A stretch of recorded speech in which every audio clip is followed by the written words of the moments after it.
আজি আপোনালোকক এখন ফাংচন দেখুৱাম আৰু এই ফাংচনখন বৰপেটা নলবাৰী বঙাইগাঁও গোলাঘাটত নহয়। এই ফাংচনখন হৈ আছে হ'ল শিৱসাগৰৰ দিচাং ব্ৰহ্মপুত্ৰৰ বাকৰিতা হৈ আছে আৰু এই ফাংচনখনত আহিব হ'ল পৱনদ্বীপ ৰাজন আৰু এই ফাংচনখন আৰু এই ফাংচনখন যোৱাকালিৰ পৰা হৈছে, আজি হ'ল দ্বিতীয় দিন আৰু আজিৰ মানে সাংস্কৃতিক কাৰ্যসূচীৰ মুখ্য আকৰ্ষণ আছে পৱনদ্বীপ আৰু ইণ্ডিয়ান আইডল ছিজন 12ৰ মানে জিকিছিল যিনে পৱনদ্বীপ আৰু তেখেতে আজি ইয়াত মানে সংগীত অনুষ্ঠান কৰিবলৈ আহিব আৰু তেখেতৰ মানে সংগীত অনুষ্ঠানৰ গোটেইখিনি পৰিৱেশ আপোনালোকক দেখুৱাবলৈ চেষ্টা কৰিম। তাৰ আগতে ইয়াৰ মানে গোটেই মানে দৃশ্যখিনি আপোনালোকক দেখুৱাবলৈ চেষ্টা কৰিছোঁ আৰু এইবিলাক হ'ল দোকান ধুনীয়াকৈ ইয়াৰ মানে সাজ পাৰৰ মানে ধুনীয়াকৈ ইয়াৰ মানে কাপোৰৰ মানে দোকান আৰু চব দোকানে মানে আহিছে আৰু মানে কি আৰু আৰু দেখুৱাইছোঁ আপোনালোকক সকলোখিনি আৰু আপোনালোকে ভিডিঅ'টো শেষলৈকে চাই দেখক। এটা মানে ধুনীয়া ভিডিঅ' হ'বলৈ গৈ আছে আৰু আৰু হাই হেল্ল' নমস্কাৰ, স্বাগতম জনাইছোঁ আপোনালোকক বৰপেটা ভ্লগলৈ আৰু এতিয়া আপোনালোকক গোটেই ভিউটো দেখুৱাইছোঁ।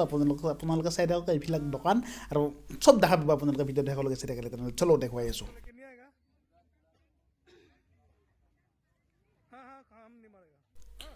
আৰু এনেকৈ আপোনালোকক অলপমান দিনৰ দৃশ্য দেখুৱালোঁ আৰু এতিয়া আপোনালোকক ডাইৰেক্ট পৱনদ্বীপক দেখুৱাই আছোঁ। চাওক মানে সংগীতানুষ্ঠান আৰম্ভ হৈ গ'ল দেই আৰু অসমীয়া গানৰ পৰাই প্ৰথম আৰম্ভ কৰি দিলোঁ দিয়ক দেই।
Traditional martial art music community Ridi Gasek এইবাৰৰ সৈতে সংবাদ প্ৰদৰ্শন কৰিছে অশ্বিনী দলেনাৰীয়া।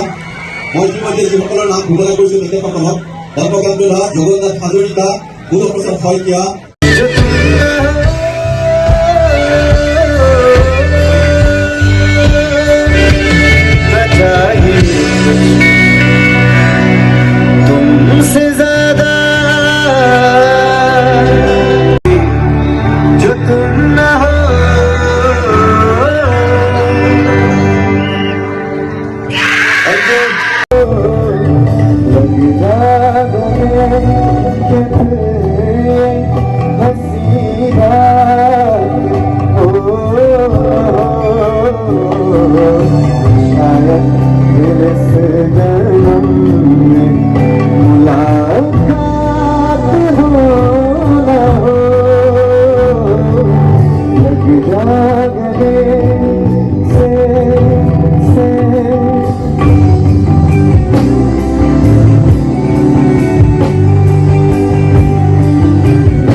আৰু এনেকৈ বহুত ৰাতি হৈ গ'ল আৰু এনেকৈ ভিডিঅ'টো আপোনালোক যিখিনি পাৰিলোঁ যেনেকৈ পাৰিলোঁ দেখুৱাবলৈ চেষ্টা কৰিলোঁ যদি ভিডিঅ'টো ভাল লাগে প্লিজ এটা লাইক কৰিব আৰু পাৰিলে কমেণ্ট কৰি জনাব আৰু এইখিনি আছিল হ'ব দিয়ক বাই বাই